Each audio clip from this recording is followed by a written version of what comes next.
People stopped walking. Forks froze halfway to mouths in the restaurant. Even the soft piano music in the corner suddenly felt wrong. Because in the middle of the marble floor, a billionaire was shouting. Desmond stood there in his expensive navy blue suit, chest rising and falling, his eyes red and wild. His left hand shook as he held a little boy close to him. The boy's small fingers gripped Desmond's sleeve, confused and scared. Across from him, a young woman in a faded hotel cleaner's uniform dropped her mop and pressed a trembling hand to her mouth. Give him back, Desmond," she whispered, her voice breaking. "Please, don't do this. He's my son." Everyone was staring at them now, guests in rich clothes, workers in neat uniforms, security men frozen near the door. The boy looked about 5 years old, dark skin, bright sharp eyes, same tiny dimple on the left cheek, same way the eyebrows curved when he frowned in confusion. He looked like a small copy of Desmond. Desmond's hand gripped the boy tighter. "Why did you keep him away from me, Catherine?" he shouted, his voice echoing through the lobby. "Look at his face. Look at him. You think I don't know my own blood? I know he must be mine." Tears rolled down Catherine's cheeks as she shook her head, lips quivering, eyes full of fear and guilt. "Desmond, please," she whispered. "Not here. Not like this. Let me explain." But Desmond's eyes stayed on the boy's face, on those eyes that looked exactly like his. On that dimple, on that small, familiar frown. For one long, heavy moment, it felt like the whole world was holding its breath. How did things get this bad? How did a love story turn into this? Years earlier, before Abuja, before the hotel, before the shouting. Desmond and Catherine were just two young people in Lagos who truly believed love was enough. Back then, Catherine was not wearing a faded cleaner's uniform. She was just a simple, beautiful girl with hope in her eyes. Catherine grew up in a poor family from a small town. She was the last born, the baby of the house, as her mother always said. When money got too tight, her uncle brought her to Lagos so she could help in his small shop and maybe find a better life. She lived in a tiny room behind the shop. The ceiling leaked when it rained. The fan only worked when NEPA felt kind. But Catherine did not complain. She woke up early, swept the front of the shop, arranged bread and soft drinks, and smiled at customers. She was tall, slim and dark-skinned, with soft eyes and a quiet smile that made people feel calm.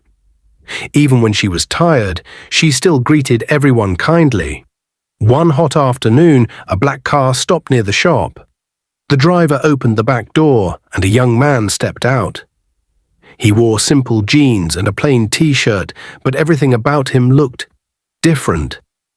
The way he stood, the way his wristwatch shone, the way the driver opened the door for him. "Good afternoon," he said, walking into the shop with an easy smile. Catherine smiled back. "Good afternoon, sir. What do you want to buy?" He laughed softly. "I want bread, water, and maybe your name." Catherine's cheeks turned pink. "My name is Catherine," she said quietly. "My name is Desmond," he replied. "Nice to meet you, Catherine." He looked like an ordinary young man. But he was not ordinary. Desmond was the only son of Chief and Madam Okafor, one of the richest families in Lagos. They owned hotels, estates, and big companies. People greeted his parents with big respect, but Desmond always felt lonely in their huge mansion. He had money, he had cars, but he wanted something real. So he started driving himself around sometimes, without telling his parents, just to feel normal. That was how he found Catherine's uncle's shop. At first he came to buy bread and water. Then he started buying things he did not even need: sardines, biscuits, chewing gum. Soon he started coming just to talk. They talked about life, about dreams, about how Catherine wished she could go to school again, about how Desmond wished people would love him for who he was, not for his last name. Days turned into weeks. Weeks turned into months. They started meeting at a small, quiet place near the lagoon after Catherine closed from the shop. They would sit on a broken wooden bench, watching the water move while the city lights blinked in the distance. "I don't care that I'm poor," Catherine said one night, her voice small but strong. "I'm just afraid your family will not accept me." Desmond took her hand. "I don't care what they think," he said. "I love you. One day, I'll marry you. I promise." Catherine believed him, because when he said it, his eyes were soft and honest. He did not look like a liar. He looked like a man who would fight for her. But Desmond did not know how far his parents could go. The first time his mother saw Catherine was by accident. Desmond had taken Catherine to a quiet restaurant on the island. They sat at a corner table, laughing softly. Catherine wore a simple yellow gown. Desmond could not stop staring at her. Then he heard a voice behind him. "Desmond." His body went cold. He turned slowly. His mother stood there in a rich lace wrapper, gold earrings shining, her face calm but her eyes sharp.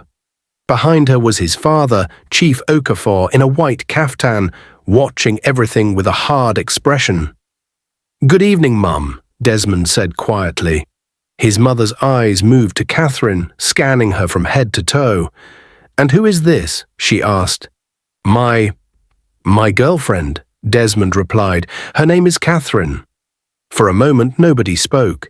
Then his father gave a small, cold smile that did not reach his eyes. "Desmond," Chief Okafor said, "we need to talk. Outside, now." That night, everything changed. In the sitting room of their mansion, Desmond stood in front of his parents. His father's voice was like ice. "You are my only son," Chief Okafor said. "Do you think I built this empire so you can marry a poor girl from one small shop?" "She is not just a poor girl," Desmond snapped. "She is kind. She is honest. She loves me for me." His mother sighed loudly. "My son, love is not enough," she said. "People will laugh. Shareholders will talk. Our friends will mock us. We cannot allow this nonsense." Desmond's heart pounded. "I will not leave her," he said. "I love her." His father's eyes darkened. "Then you are ready to lose everything," Chief Okafor said quietly. "Your inheritance, your position, your power. You will walk out of this house with nothing."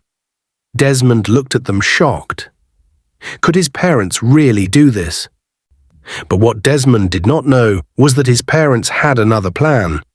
They did not wait for him to choose. They went after Catherine. One evening, after Catherine closed the shop, a black SUV stopped beside her on the narrow street to her uncle's house. Two men in black suits came down. "Are you Catherine?" one asked.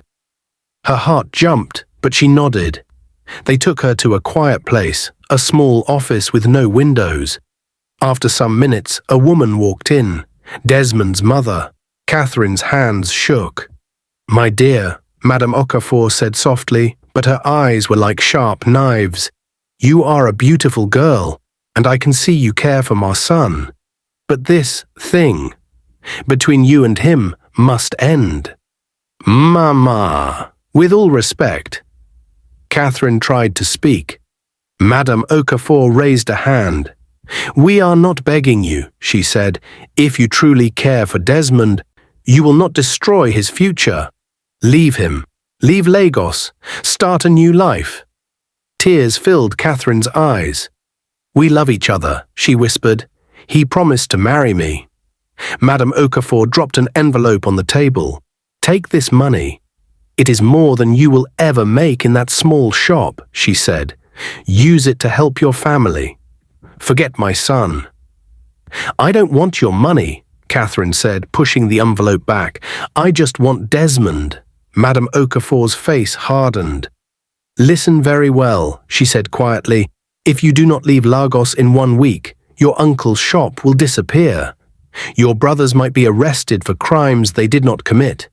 Your parents in the village may suddenly lose their farm. We have power, my dear. Do not test us." Catherine's whole body went cold. They were not just asking, they were threatening her family. She walked out of that room with shaky legs, tears running down her face, the sound of Madame Okafor's warning echoing in her ears. 1 week later, without telling Desmond, Catherine climbed into a night bus, leaving Lagos for Abuja. As the bus moved, she pressed her hand against her stomach and swallowed hard. Her period was late, very late. What if... She whispered to herself, staring into the dark road ahead. What if I'm pregnant? Years later, in that shining hotel lobby in Abuja, Desmond gripped the little boy's hand, his voice breaking as he shouted at Catherine, "Why did you keep him away from me? I know he must be mine." The boy looked up at Desmond with the same eyes. Catherine's legs felt weak. Her secrets were standing in front of her, alive, breathing, staring back at her with Desmond's face. "Desmond, please," she whispered, shaking, "don't take him from me." But Desmond took one step back, pulling the boy gently but firmly to his side. "I'm not letting go," he said, his voice low and dangerous. "Not this time. Not ever." And as the whole hotel watched, Catherine realized this was the moment everything she had tried to hide would finally come out. For a moment, no one in the hotel lobby moved. Not the cleaners, not the security guards, not the guests clutching their suitcases. Everyone was frozen, watching a billionaire pull a little boy closer to his chest, while the boy's mother, Catherine, stood shaking like a leaf in Harmattan wind. "Desmond, please," she whispered again, her voice breaking, "give me back my son." But Desmond didn't move. He just stared at the child, at the boy's brown eyes, at the round forehead, at the tiny dimple on his left cheek, the same one Desmond had carried since he was born. "How old is he?" Desmond asked, his voice low and rough. Catherine swallowed hard, her lips trembled. "5. 5, Desmond repeated, his hands clenched. He remembered something. 5 years ago. The night Catherine disappeared from Lagos, the weeks he had searched everywhere like a madman. The unanswered calls, the empty shop, the neighbors who said, "She traveled, we don't know where." He had thought she dumped him, but now, a 5-year-old boy was standing here, looking exactly like him. The puzzle pieces were falling too perfectly. "His name," Desmond whispered. "Tell me his name." But Catherine's throat felt tight. Her voice could not come out. Desmond dropped to a knee so he could look the child in the eye. Hotel guests gasped. "What's your name, young man?" Desmond asked softly. The little boy blinked. He looked from his mother to Desmond, confused and scared. My name is Daniel," he said quietly. Desmond's heart thumped. Daniel, the name he once told Catherine he would give his first son. He stood up slowly, turning to Catherine with fire burning in his eyes. "You named him the name we chose," Desmond said. "You knew. You always knew." Catherine took a step back, shaking. "Desmond, please. I had no choice." "No choice," he cut in sharply. "You hid my child from me for 5 years. Do you know what that means? Do you know what you took from me?" His voice cracked. "I missed his first steps, his first words, his first birthday, his first everything." A heavy silence fell. The little boy looked up at Desmond, confused. "Mummy, who is he?" Catherine squeezed her eyes shut. Her whole body felt weak. "I'm your father," Desmond said immediately, kneeling again so his face met the boy's. The whole lobby gasped again. Daniel's eyes widened. Father?" "Yes," Desmond whispered, his voice thick with emotion. "I'm your daddy." The boy stepped back a little, scared. It was too sudden, too confusing. Catherine rushed forward. "Desmond, you're scaring him. Stop." But Desmond stood up and faced her fully. "I want the truth, Catherine," he said. "Right here, right now. Why did you hide him from me?" Tears spilled down her cheeks. "Because your parents threatened me," she burst out.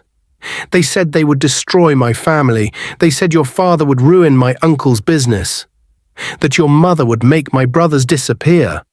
They said I should leave you, leave Lagos, leave everything." Desmond stared at her, stunned. "My parents," he breathed. "They threatened you?" Catherine nodded slowly. "Yes, they told me to leave you for your own good. They said if I stayed, I would ruin your future. They even offered me money to disappear." Desmond's face changed. His anger did not disappear. It transformed. It hardened. His fists tightened at his sides so strongly that his knuckles turned white. "My parents did what?" Desmond whispered. Catherine went on, voice shaking. "I thought if I left early enough, you would move on. I never wanted to tell you about the pregnancy. I didn't want your family to know. I didn't want them to hurt him." Desmond took in a long, sharp breath. He looked at the boy again. His son, his blood, a child he never even knew existed. His voice dropped to a low, dangerous whisper. "I will deal with them," he said. But before he could say another word, a security guard rushed forward. "Sir, please, you can't take the child out of the hotel like this," the guard said nervously. "People are recording already. It's causing a scene." Desmond turned to him slowly. Just slowly. The guard froze in place. Those were the eyes of a billionaire who was not used to hearing the word no. The other workers swallowed hard and stepped back. Catherine stepped forward again, wiping tears with shaking fingers. "Desmond, please," she begged, "let me take my son. I will explain everything. But please don't take him away from me like this. He's all I have." The boy tugged Desmond's sleeve shyly. "Mummy is crying," Daniel whispered. "Please don't fight." Those tiny words stabbed Desmond right in the chest. He took a shaky breath. "I'm not fighting her," he whispered to the boy. I'm just trying to understand everything." But Catherine wasn't done. Her next words were even softer. But they hit like thunder. "Desmond, I didn't want you to know," she whispered, "because I didn't want your parents to know he exists. The day they discover him, they will come for him too." Desmond froze. The color drained from his face. "They will—" "What?" he asked quietly. "They will try to take him from me," Catherine whispered, "just like they took you from me." And before Desmond could respond, a woman's voice rose from behind them, a voice they both knew. "I already told you, Catherine." It was Madame Okafor. When they turned, she was standing at the entrance of the lobby, dressed in expensive lace, lips pressed tightly together. "And I am here to take responsibility for what I began." Catherine's heart stopped. Hotel guests gasped. Desmond's jaw tightened as he stared at his mother. "Mum," he said slowly, "don't even start." But Madame Okafor wasn't here to fight. Her next words shocked everyone. "Desmond," she said quietly, "that child is truly yours." Catherine covered her mouth in shock. The boy clung to her leg. Desmond felt the world tilt. His mother took one shaky step forward. "And I am here," she whispered, "to ask for forgiveness. From both of you." The entire lobby became so silent a pin could drop. And then, before anyone could process anything, before Desmond could speak, before Catherine could wipe her tears, someone screamed from outside, "Chief Okafor has collapsed in the car." Everything exploded into chaos. People ran toward the entrance. Desmond's mother gasped and rushed out. Catherine held Daniel tightly, and Desmond, for the first time in his life, stood frozen in fear.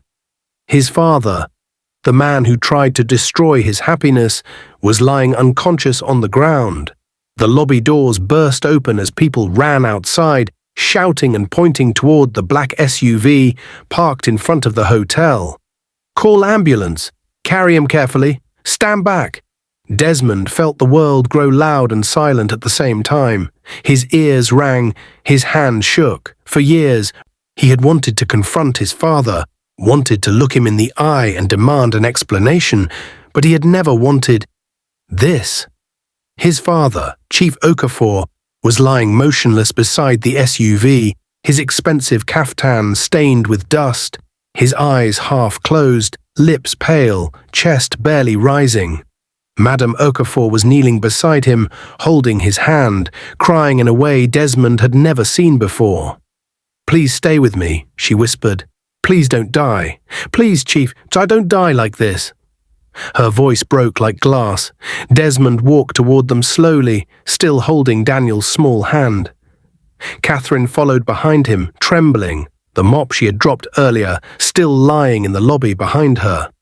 Desmond crouched beside his father, the man who had controlled everything, the man who had threatened Catherine's family, the man who had separated him from the woman he loved. Now looked nothing like a lion. He looked weak, small, human. "Dad," Desmond whispered, his voice shaking. No answer. The ambulance siren wailed in the distance. Madame Okafor looked up at her son with red eyes. He just slumped," she cried. "He was trying to get out of the car and he just fell." Desmond felt something twist painfully in his chest, but before he could speak, Daniel stepped closer, holding his tiny hands together nervously. "Mummy." "Is he dying?" the boy whispered. Catherine knelt and hugged him quickly. "No, baby. No. He will be okay. Don't be scared." But Desmond's eyes were locked on the unconscious man, because something inside him was breaking. Anger, pain, confusion, love he didn't want to admit. Hurt he didn't know how to carry. Then, 2 paramedics rushed forward with a stretcher. "Clear the way. Lift him." They carried Chief Okafor carefully into the ambulance. Madame Okafor climbed inside, still crying. But before the doors closed, she looked at Desmond, at Catherine, at Daniel. And then she said something that froze the entire street. "Desmond, please bring your son. If he wakes up and doesn't see him, he might not survive." Catherine's eyes widened. "Your husband? He knows about Daniel." Madame Okafor nodded slowly, her voice trembling. "He found out 2 years ago. That day, he argued with me. He said we ruined your life. He said we destroyed everything. He regretted everything we did." Desmond froze. He had no idea. "He wanted to tell you," she continued. "He tried several times, but he was afraid you would never forgive him." The ambulance driver shouted, "Ma'am, we need to move." Madame Okafor held onto the door. "Desmond," she cried, "come to the hospital. Bring the boy, I beg you." The doors slammed shut. The ambulance sped off, leaving silence behind. Desmond stood in the middle of the road, breathing hard. His mind was a storm. His mother knew. His father knew. His family had destroyed everything, and then regretted it, secretly, silently, while he suffered for years. Catherine placed a shaking hand on Desmond's arm. "Desmond," she whispered, "maybe we should go to the hospital." But Desmond pulled his arm away, not harshly, not angrily, just broken. "Why didn't anyone tell me?" he whispered. Catherine swallowed hard. "Your parents didn't want you to know." "And you?" he asked, his voice soft but sharp. "Why didn't you tell me?" Catherine's eyes filled with tears again. "Because they would have taken him," she whispered, "and I would never have seen my son again." Desmond stared at her. He wanted to be angry. He wanted to shout. But looking at her, eyes swollen, uniform dirty from cleaning floors, hands trembling from fear, something in him softened. Catherine had lived alone for 5 years. Pregnant, poor, afraid. cleaning hotel rooms to survive, raising a child while hiding from powerful people. His chest ached. He turned to Daniel. The little boy was hugging Catherine's apron, staring up at Desmond with wide, innocent eyes, the same eyes Desmond saw in the mirror every day.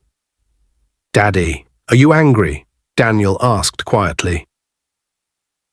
The word daddy hit Desmond like thunder. He bent down slowly until his face was level with the boy's.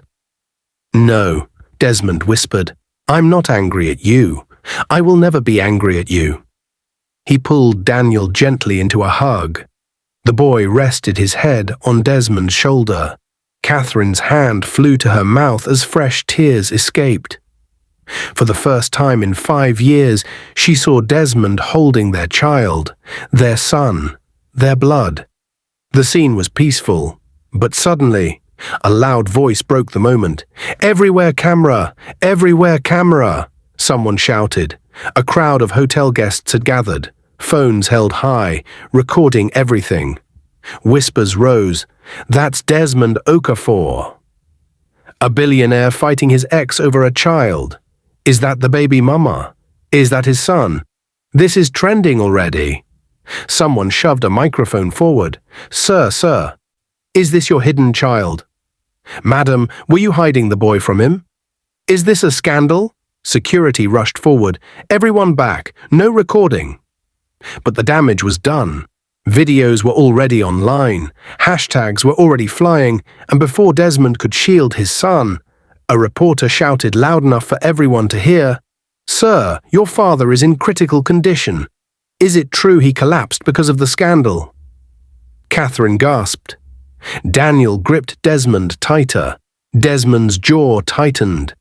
Enough. He stood up slowly, carrying Daniel in his arms. He looked the reporter dead in the eyes. "My father's health is not a joke," he said coldly. "And if any of you follow us to the hospital, I will sue your entire media house." Silence dropped instantly. He turned to Catherine. "Let's go," he said quietly. "We're going to the hospital together." Catherine nodded weakly. She reached for Daniel's hand, but Daniel held onto Desmond's shirt instead, burying his face in his father's shoulder as if he had known him forever.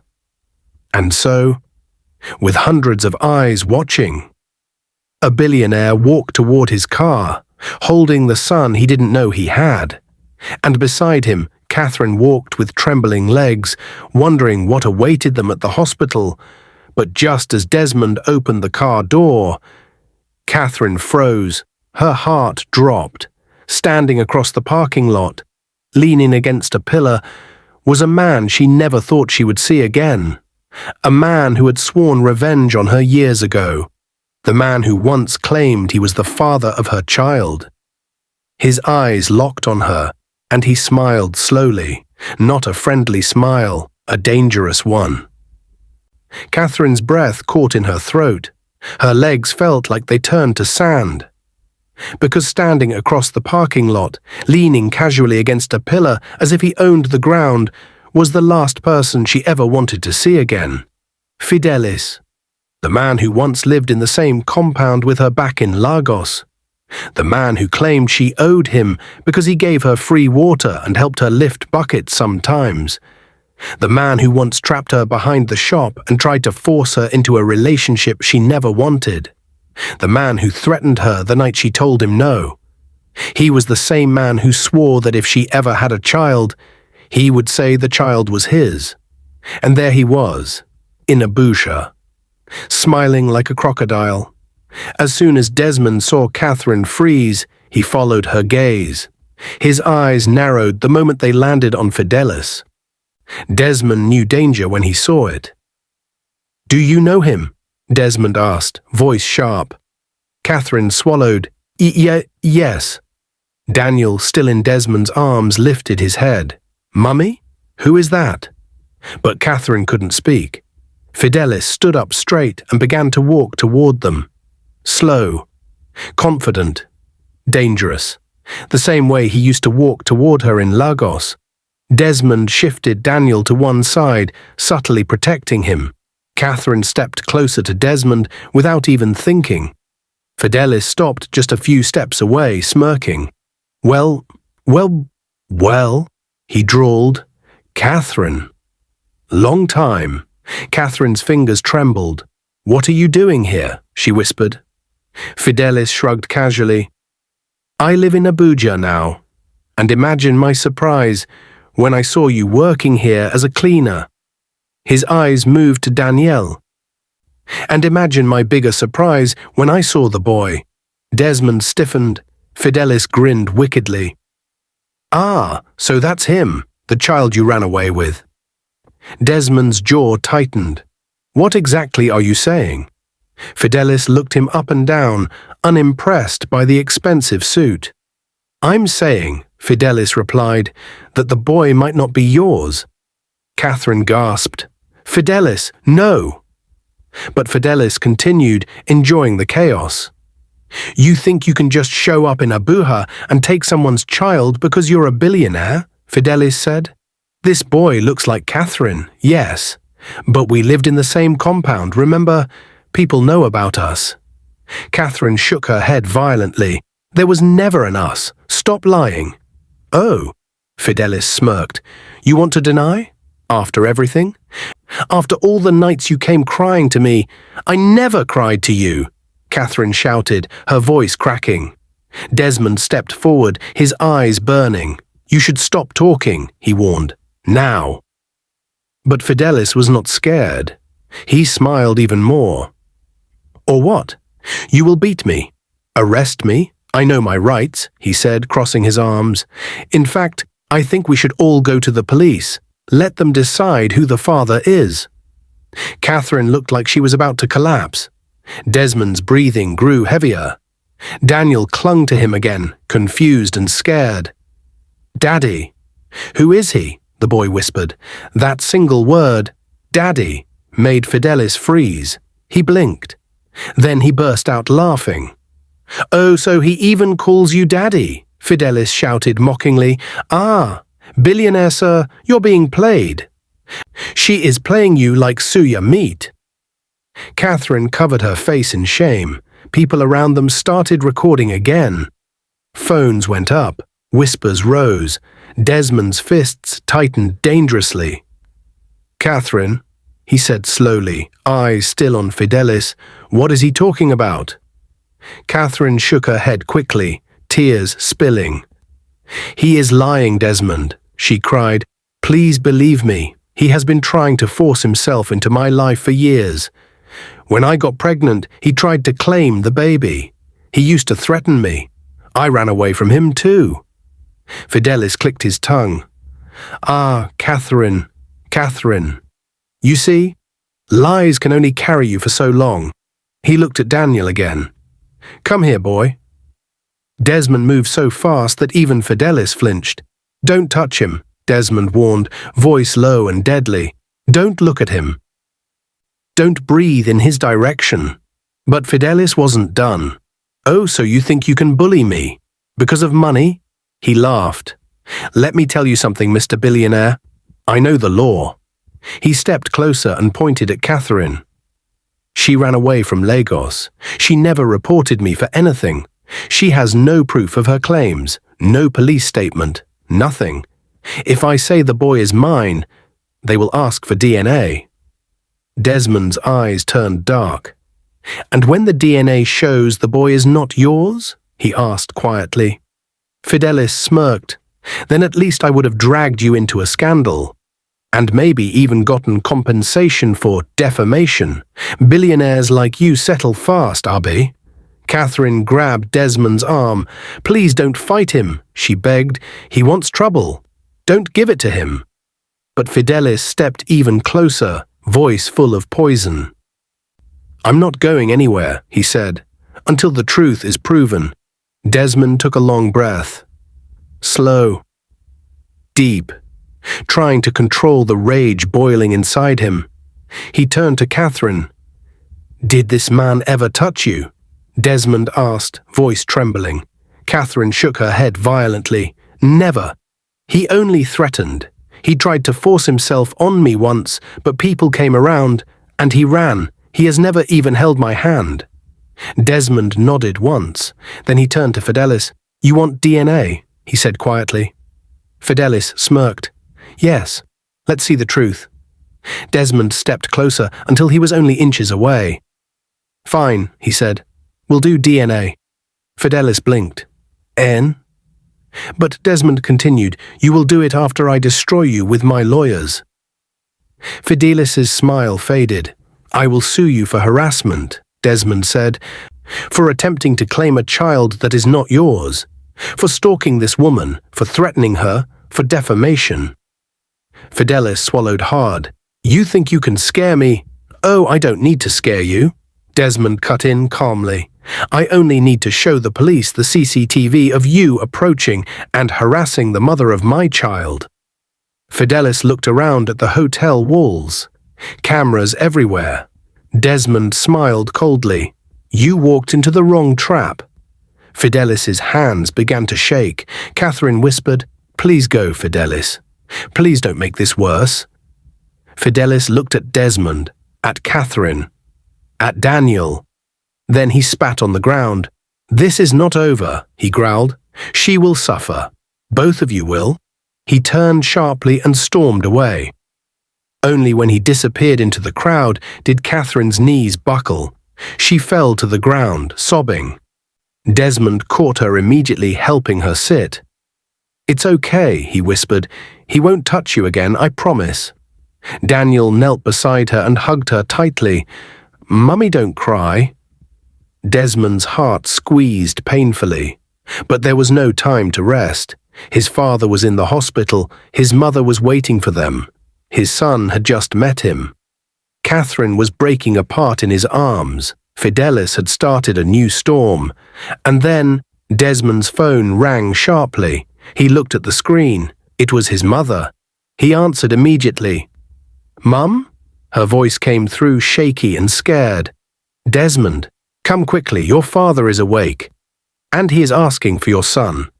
Catherine gasped. Daniel looked up, confused. My son?" Desmond repeated slowly. "Yes," Madame Okafor whispered. "He wants to speak to the boy." He said, "He has something to confess before it is too late." Desmond felt cold travel down his spine. "What does he want to confess?" he asked. But his mother only said, "Hurry, his heart is failing." Desmond drove faster than he had ever driven in his life. The car cut through Abuja traffic like a knife. The ambulance's route still fresh in his mind. Catherine sat in the back seat, holding Daniel close, her fingers shaking. Daniel looked between his mother and Desmond, confused but calm. He trusted both of them, even in the storm. When they reached the hospital, security immediately waved Desmond in. The moment he stepped out, a nurse rushed toward him. "He's awake," she said. "But he's very weak. Please hurry." Desmond swallowed hard and lifted Daniel gently into his arms. Catherine followed behind them, steps trembling. But she did not let go of her son's tiny hand. As they walked down the long hospital corridor, Desmond felt something strange inside his chest. Fear. Not fear of losing wealth or status, but fear of losing the last chance to hear the truth. From the man who had shaped his life more than he ever admitted. They pushed open the door to the private ward and froze. Chief Okafor was lying on the hospital bed, wires on his chest, oxygen mask over his mouth, heart monitor beeping softly. He looked older, smaller, the power in his eyes had dimmed. Beside him sat Madame Okafor, wiping tears from her face. When Chief Okafor saw Desmond enter with Daniel, he raised a trembling hand. You came," he whispered. Desmond swallowed, walked forward, and gently placed Daniel beside the bed, far enough to be safe. Close enough for his father to see him clearly. The old man stared at Daniel for a long moment, his eyes filled with tears. "So it is true," he whispered. "He looks just like you." Desmond's throat tightened. Catherine slowly stepped forward and lowered her gaze respectfully. She still feared this man, yet she pitied him too. Chief Okafor lifted a shaky hand toward her. "Come closer, my daughter." She hesitated, then stepped forward. The old man's hand brushed her wrist lightly. "I wronged you," he whispered. "I wronged all of you." Tears rolled down his face. "I destroyed my son's happiness because of pride, because of status, because I cared more about what Lagos society would say than what my son's heart wanted." His voice broke. 5 years ago. "I found out you were pregnant." Catherine gasped softly. Desmond stiffened. "You knew?" Chief Okafor nodded weakly. "I found out too late. Your mother." He glanced at his wife with sad eyes. She had already sent men to threaten the girl. They made her run. Madame Okafor covered her face, ashamed. "I confronted her," Chief Okafor continued, "and we fought for days. But I also feared what would happen if our family was dragged into scandal. I made a terrible mistake. I chose reputation over my son." The heart monitor beeped faster. He started coughing. "Dad, stop talking," Desmond pleaded, but Chief Okafor forced himself to continue. When he could speak again, his voice trembled deeply. "I wanted to fix things. 2 years ago, I found out Daniel was born. I have watched you from afar, hoping one day I would find the courage to tell you." He looked at Daniel. "But now, I want him to hear me." Daniel blinked, scared but listening. Chief Okafor gave a sad smile. "My son, your father loves you. He did not abandon you. He did not know you existed. Everything that went wrong was because of me." Catherine burst into tears. She covered her face, unable to hold the weight of the moment. Desmond's eyes shone with pain he had carried for years. "But why?" Desmond whispered. "Why did you let me suffer?" Chief Okafor's eyes softened. "Because I was a coward," he whispered. "And because I thought I had time to fix it." He closed his eyes for a moment. "I want to ask 2 things before God calls me." Desmond held his breath. Catherine wiped her tears and stepped closer. "What? What do you want?" she whispered. Chief Okafor reached out and gripped Desmond's wrist weakly. "Forgive me, my son," he whispered. "Please, let me die knowing you don't hate me." Desmond's chest rose and fell heavily. He had every right to hate this man, every right to walk out, every right to carry anger forever. But looking at his father, weak, trembling, begging, he felt something break inside. Desmond leaned forward and placed his forehead on his father's hand. "I forgive you," he said quietly. "I forgive you." Madame Okafor sobbed harder. Catherine wiped her eyes. Daniel, not fully understanding, gently patted the old man's arm. "Don't cry, Grandpa." Chief Okafor's lips trembled into a smile. His eyes moved to Catherine. "My daughter, I wronged you the most. Please, forgive me." Catherine nodded through her tears. "I forgive you, sir." "And my second request," he turned to Madame Okafor. "You must apologize to this woman, properly." Madame Okafor slowly stood up, trembling, walked to Catherine and fell to her knees. Catherine gasped, "Please, don't kneel." But the wealthy matriarch bowed her head. "I am sorry," she cried. "I was proud, I was cruel, I was wrong. Please forgive me. Please let me be in Daniel's life, please." Catherine burst into fresh tears and knelt down with her, hugging her tightly. "I forgive you, Ma," she whispered. "Please stop crying." Desmond looked at them, the woman he loved, his mother, his son, and felt something peaceful move inside his heart. After 5 years of pain, the truth had finally come out, and healing had begun. Chief Okafor smiled one last time. "My work is done." The heart monitor beeped softly. steady, not failing. The doctor walked in and adjusted his oxygen. "He will survive," the doctor said gently.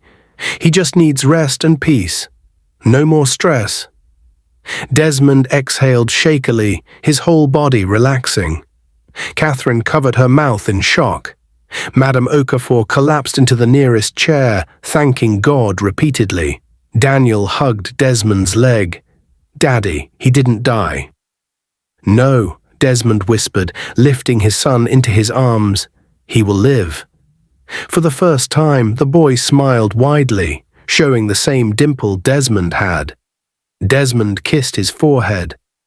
Catherine walked to Desmond slowly. He reached for her hand. She took it. "No fear, no hiding, no shame." "Catherine," he said softly, "come home with me. Let me take care of you. Let me take care of our son. Let us be a family again." Catherine's eyes filled with gentle tears. "I never stopped loving you," she whispered. Desmond smiled, lifted her hand and kissed it. Months later, they had a small wedding in Lagos. Simple, beautiful, peaceful. Just family, a few friends, and their little boy standing proudly between them. Daniel became the center of both families, carried, hugged, adored, and spoiled. Desmond became the softest, gentlest father anyone had seen. And Catherine finally lived the life she once believed she would never have. A life filled with safety, love, respect, and joy. After 5 painful years, they finally got the ending they deserved. Thank you for watching. Please like this video and subscribe to our channel for amazing stories.